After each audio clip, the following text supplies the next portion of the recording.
One of the things that I think it does when we look at case studies is it helps us to figure out specifically how subject positions are constructed. In other words, how do we tell an audience who they are and who they should identify with and who that person is that they're identifying with and how much power that person has or doesn't have and what kind of society they represent for the audience. And so looking at a case study, even though it seems like it's very focused, I didn't look at too many types of media, but it helps us to really unpack how words create meaning and how these kinds of representations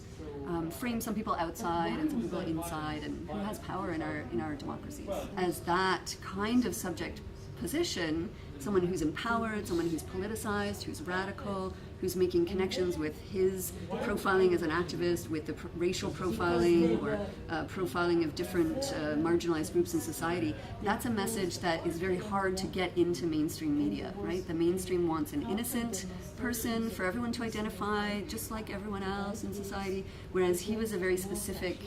person who was taking a very principled stand in that moment. And in mainstream media, that principled stand is completely lost.